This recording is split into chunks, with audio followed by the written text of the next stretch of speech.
اعوذ باللہ من الشیطان الرجیم بسم اللہ الرحمن الرحیم. ناظرین کرام السلام علیکم ورحمۃ اللہ وبرکاتہ. آپ حضرات کا یعنی ہمارے ناظرین کا ایک بار پھر سے استقبال ہے.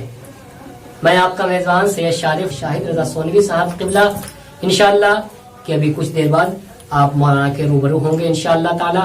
ہماری بحث چل رہی ہے، جو ہمارا اصل موضوع ہے وہ ہے فقہی مسائل یعنی احکام فقہ، یعنی کہ جو ہے مسئلے مسائل، ایسی چیزیں کہ جو ایک روزہ دار پر جو چیزیں انجام دی جانی چاہیے، کیا نہیں دینے چاہیے، جو چیزیں پیش آتی ہیں بہرحال ایک انسان کے لیے وہ چیزیں بیان ہو رہی ہیں یہاں پر. لیکن قبل اس کے کہ میں اس موضوع پر کچھ گفتگو کروں، مولانا سے جو ہے مولانا خدمت میں کچھ پیش کروں، ان کی خدمت میں عرض کرنا چاہوں. سب سے پہلے آپ حضرات کو اس ایام کی یعنی ولادت امام حسن علیہ السلام کی پرخلوص مبارکباد پیش کرتا ہوں. جیسا کہ آپ نے پچھلے ایپیسوڈ میں امام حسن علیہ السلام کا ذکر سنا، ان کے فضائل سے آپ آشنا ہوئے، فضائل آپ نے سماعت کیا، اور انشاءاللہ آج بھی میرا دل چاہتا ہے کہ تھوڑا اور بیان کریں قبلہ. لہذا میں انہی چیزوں کے لیے ایک بار پھر سے قبلہ کے روبرو ہونا چاہتا ہوں.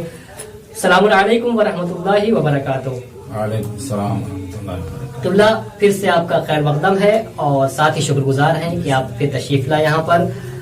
جیسا کہ کل آپ کا بہترین بیان تھا مولا امام حسن علیہ السلام کے ذات اقدس پر، جو آپ نے ارشاد فرمایا تھا، جو آپ نے بیان پیش کیا تھا، لائق استفادہ تھا، قابل استفادہ تھا. اور انشاءاللہ آج بھی کچھ امام کے فضائل بیان کریے تاکہ اس سے ہم استفادہ کریں، مومنین اس سے لطف اٹھائیں.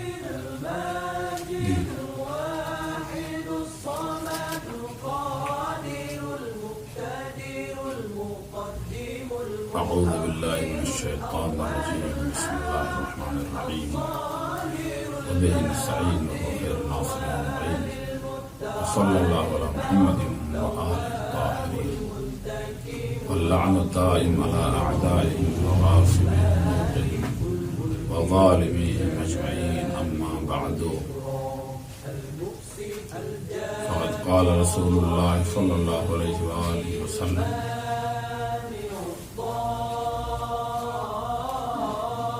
الا وانی احب الحسن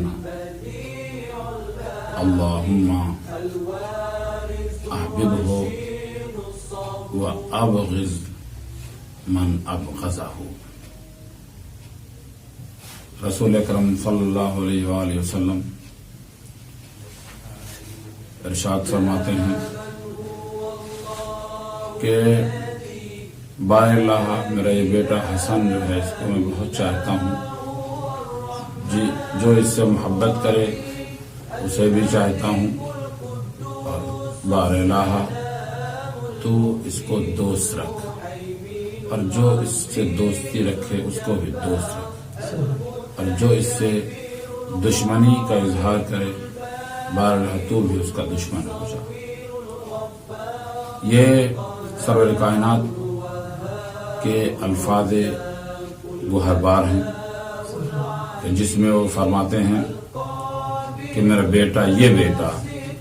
اس کے بعد کئی مقامات پر امام حسن علیہ السلام کے سلسلے میں ان کی بڑی تعریف و تمجید کی، اور ان کے حسن منی و انا منہ، میرا یہ حسن مجھ سے ہے اور میں اس سے ہوں. اس کی جگہ جگہ پر مرقع دیکھنے کو ملے کہ جب اسلام کو وقت پڑی حسن کی تو وہاں پر حسن کا اپنا رول، دمکتا ہوا رول دکھائی دیتا ہے. جب جمل کی جنگ شروع ہونے والی تھی اس وقت بھی مولا نے یعنی مولا کائنات مولا الموحدین امیر المؤمنین نے آپ کو مدینے سے بلایا، اور مدینے سے بلانے کے بعد عمار یاسر کے ساتھ تمام کوفے میں، جبکہ حالات بگڑ گئے تھے اس لیے کہ زوجے رسول جنگ میں آمنے سامنے آ گئی تھیں اور بعض اصحاب بھی آ گئے تھے، لہذا یہ آپ کی اپنی تدبیر تھی، یہ حسن تدبیر تھی، یہ آپ کی اچھی تھنکنگ اور اچھی سوچ تھی اور اچھی پالیسی تھی، جس کے تحت عمار یاسر کو لے گئے اور تمام کوفے والوں کے درمیان جگہ جگہ انہی نے جلسہ کیا، یہاں تک کہ کئی ہزار لوگوں کے لشکر کو آمادہ کیا اور جا کے بصرے میں ان سے جنگ کی۔ اور صرف یہ نہیں ہے کہ امام حسن علیہ السلام صرف اپنی اوپینین اور اپنی رائے دیتے، بلکہ وہ خود بھی جنگ میں لڑے، خود بھی لشکر کا ایک حصہ ان کے ہاتھ میں تھا اور ایسے لڑے کہ واقعاً جو ہے وہ قدرت الہی تحسین کرتی ہے۔ اور اس کے بعد جب بات آئی یہ کہ حضرت عائشہ ماننے ہی کو تیار نہیں تھی، ان کو سمجھایا جا رہا تھا کہ آپ واپس چلی جائیے، بار بار منایا جا رہا تھا لیکن وہ ماننے کے لیے تیار نہیں تھی۔ ایک مرتبہ حضرت امیر نے کہا، بیٹا تم جاؤ، کیا دیکھ رہے ہو، تم اونٹنی کو پے کیوں نہیں کر دیتے، اونٹنی کے پیروں کو کیوں نہیں کاٹ دیتے؟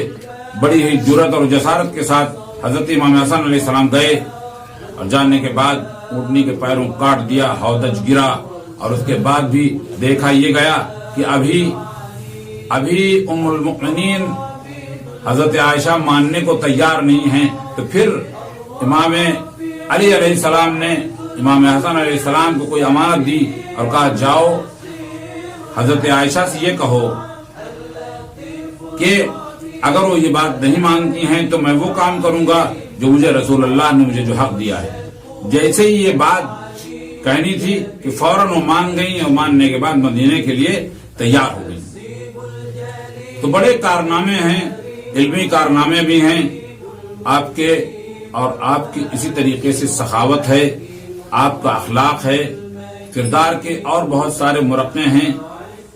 جیسے سخاوت ہے، کہتے ہیں کئی مرتبہ امام حسن علیہ السلام نے اپنے گھر کے تمام اسباب و سامان کو سب کے سب کو راہ خدا میں سب کو دے دیا۔ اور اسی طریقے سے کسی آن کے کہا کہ آپ ایسا کیوں کرتے ہیں؟ کہ وہ خدا جو ہم کو دیتا اسی لیے ہے کہ ہم راہ خدا میں سامان کو اپنے لٹا دیتے ہیں، تو اگر ہم روک دیں گے، دینا بند کر دیں گے تو خدا بھی دینا بند کر دے گا۔ جو ایسی فکر کا حامل ہوتا ہے وہ اصل خلوص اور اخلاص کی راہ پر ہوتا ہے، وہ حق و حقیقت کی راہ پر ہوتا ہے۔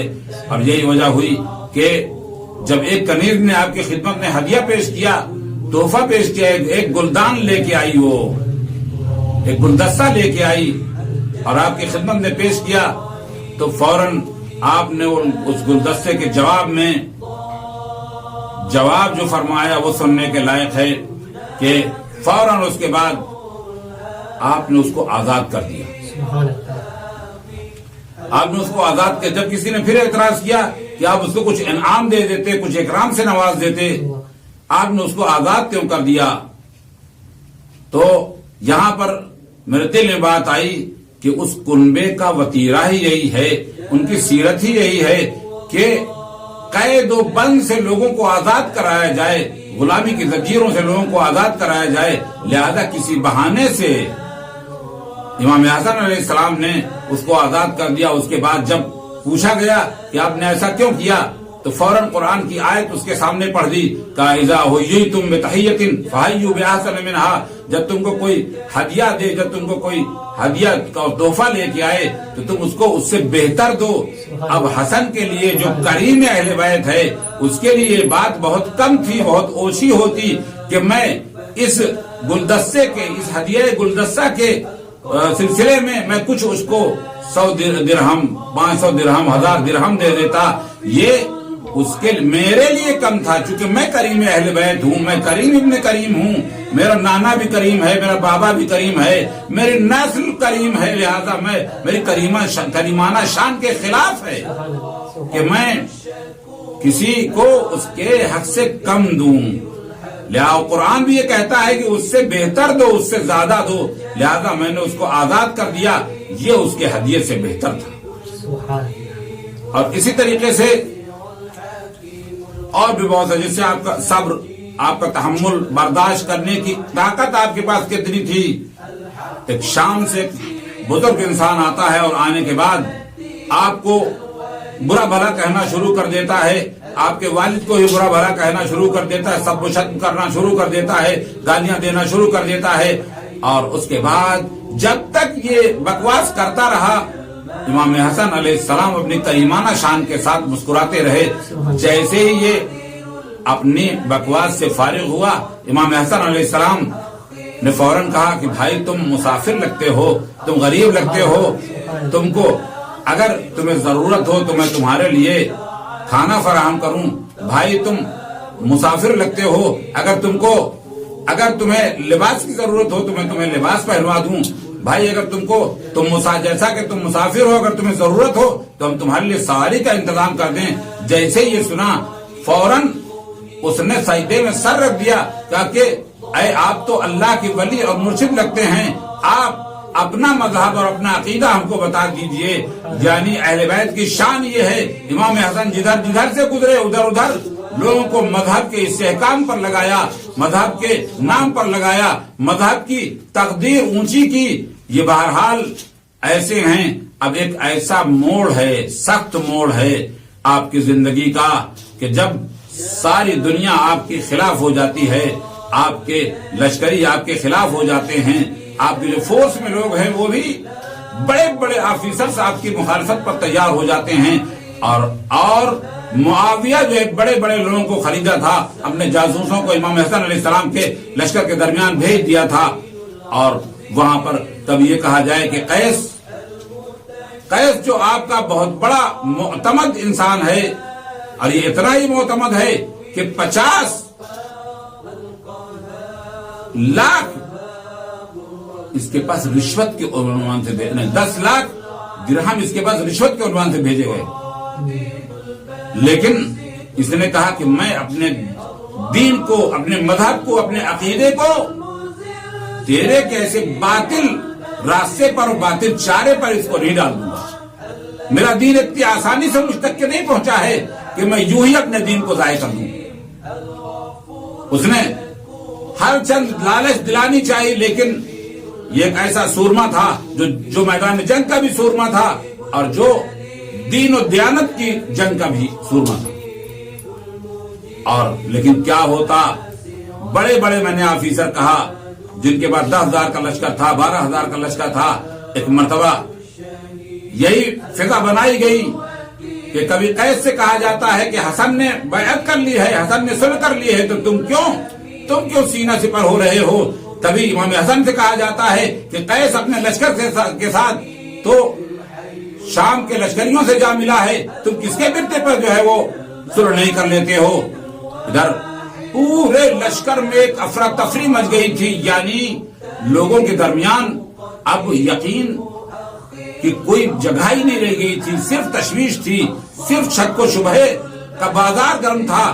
اور اس حد تک کہ جو آپ کے درمیان کے لوگ تھے وہ بھی آپ کے اتنے مخالف ہو گئے کہ اب آپ کے نیچے جو فرش بچھا ہوا تھا, جو قالین تھا, اس کو بھی کھینچ لیا انہی نے. اور آپ کو وہی مدائن میں بہت مصیبتیں برداشت کرنی پڑی. آپ کے ران پر ایک ایسا وار کیا گیا کہ مولا بہت زخمی ہو گئے. اب ایسے حالات میں بعض مستشرقین یعنی ایسٹرن اسکالرز یہ کہتے ہیں کہ نہیں, جناب حسن ان کے اندر تدبیر کم تھی, ان کے اندر سیاسی قوت کم پائی جاتی تھی, یہ پالیشین نہیں تھے. جبکہ ایسا نہیں ہے. ان ایسٹرن اسکالرز نے صحیح مطالعہ نہیں کیا. تاریخ ایسی تھی, حالات ایسے بنے ہوئے تھے کہ امام حسن علیہ السلام کا اب کوئی نام لیوا نہیں رہ گیا تھا. ان کے لشکر میں طرح طرح کے شبہ اور شبہ ناک باتوں کو گماشتہ کر دیا گیا تھا, تمام پھیلا دیا گیا تھا. اور ایسے میں اب وہ روم کا بادشاہ بھی بدلہ لینا چاہتا تھا. سیاست ایسی بن گئی تھی کہ ہاں مسلمانوں سے ایسا بدلہ لے لو, امام حسن تو یوں بھی کمزور ہو گئے ہیں, ادھر سے معاویہ بھی ان کو حملہ کرنا چاہتا ہے اور یہ بھی حملہ کرنا چاہتا ہے. لہذا امام حسن علیہ السلام نے چاہا کہ ایسا کام کر دو کہ معاویہ کی بھی سیاست فیل ہو جائے اور روم والوں کی بھی اپنی سیاست جو جنگی سیاست ہے وہ بھی فیل ہو جائے. انہوں نے صلح اس لیے قبول کر لی تاکہ مسلمانوں کا خون خرابہ نہ ہو اور رومیوں کی خوشی کا باعث نہ ہو. یہ 4-5 مورد ہیں کہ جہاں پر جو امام یعنی معاویہ نے جب یہ کہا کہ ایسا ہے کہ ہم آپ سے ایک طرفہ صلح کرنے کے لیے تیار ہیں, آپ پر سادہ کاغذ بھیج دیتے ہیں, جو آپ چاہیے شرائط اس پر رقم فرما دیجئے, تحریر کر دیجئے. اور امام حسن علیہ السلام نے دیکھا موقع اچھا ہے, کمزوری بڑھتی چلی جا رہی ہے, لوگ ٹوٹتے چلے جا رہے ہیں, ایسے میں اب مزید جو 150 اپنے مخلص ہیں ان کی بھی جان نہ گنوائی جائے, ان کو بھی ذبح نہ کروایا جائے, لہذا صلح کر لینا بہتر ہے. فوراً لکھا کہ میرے بابا پر جو سب شتم ہوتا ہے وہ سب شتم کو ختم کیا جائے, جو تمہاری حکومت جو ہے قرآن و سنت کے اوپر چلے گی, قرآن و سنت کے اوپر تم نظام کو نہیں چلاؤ گے, کے خلاف تم اپنے نظام کو نہیں چلاؤ گے. تم جتنے بھی عراق کے لوگ ہیں وہ اپنے امن کے ساتھ رہیں گے, یہ نہیں کہ وہ علی کے ساتھ تھے, وہ حسن کے ساتھ تھے, لہذا اب تم ان کے خلاف کارروائیاں کرنا شروع کر دو. یہ اور جتنے بھی جمل میں شہید ہوئے ہیں, شہداء ہیں, ان کے خانوادے کے لیے یہ احواز کا جو خراج ہے اسے تم نہیں لوگے, چونکہ تھا ہی پہلے ہی سے یہ مولا کائنات کا اپنا ذاتی خراج تھا, اپنی ذاتی چیز تھی. لہذا امام نے بھی کہا وقت کو غنیمت سمجھو, کہا جو اس کا خراج ہے اس خراج کو کس کو دو گے, وہ شہداء کی خاندان والوں کو دو گے, تاکہ اس بہانے سے جنگ جمل میں جو ان کے ساتھی مولا کائنات کے ساتھی شہید ہوئے تھے ان کے خانوادے کا ایک مستقل ایک وثیقہ برقرار رہے گا. اور اسی طریقے سے کہا کہ جو ہمارے شیعہ ہیں, جو جہاں جہاں بھی شیعہ علی ہیں, تم ان سے متعرض نہیں ہوگے, یعنی ان کو جگہ جگہ پریشان نہیں کرو گے, ان کے حقوق پر ڈاکہ نہیں ڈالو گے, ان کو پریشان نہیں کرو گے. اور امام اسی طریقے سے بولتے چلے جا رہے ہیں, اور کریں مجھے یہ حق ہوگا کہ میں تم کو امیر المؤمنین نہیں مانوں گا, اور تم کو مانتا ہی نہیں ہوں امیر المؤمنین, صرف تم کو حکومت کرنے کا حق ہے. وصلی اللہ علی محمد وآلہ الطاہرین. ماشاء اللہ, جزاک اللہ, بہترین بیان آپ نے مولانا حسن صلی اللہ علیہ وسلم کے شان اقدس پر بیان کیا. امید کرتے ہیں کہ اس سے ہم استفادہ کریں گے. واقعاً میرے سیکھنے کے لائق بہت ساری باتیں تھیں اس میں. کیا شان ہے مولانا حسن علیہ السلام کی, کیا تدبیر ہے, کتنی تدبیر سے کس طریقے سے آپ نے جو ہے اسلام کا نام کیا اور دین اسلام کو ایک خطرے سے نکالا. لیکن اس کو وہی سمجھ سکتا ہے کہ جو صاحب تدابیر ہو, جس کے اندر تدبیر ہو. محمد حسن علیہ السلام کی شان میں 2 مصرے کسی کے ذہن میں آ رہے ہیں کہ حسن کی شان میں بس ایک لفظ کافی ہے, حسن کو چھوٹا کرو تو حسین بنتا ہے. حسن کو چھوٹا کرو تو حسین بنتا ہے. یہ ہے شان مولانا حسن علیہ السلام. اگر آپ صلح نہ کرتے تو آج اس طریقے سے جو دین ہم تک پہنچا ہے شاید نہ پہنچتا, شاید کا یقیناً نہ پہنچتا. یعنی امام حسن علیہ السلام کا صدقہ ہے جو دین آج اس طریقے سے ہمارے درمیان ہے. اسی لیے کسی کے 4 مصرے یاد آ رہے ہیں کہ عالم ہو خلف شار کا یا انتشار کا, دامن نہ چھوٹے ہاتھ سے صبر و قرار کا, کہ دور حسن نے درس زمانے کو دے دیا, لیتے ہیں کام صلح سے بھی ذوالفقار کا, لیتے ہیں کام صلح سے بھی ذوالفقار کا. بہرحال بہت شکر گزار ہیں آپ کے کہ آپ نے ہمیں اپنا وقت دیا.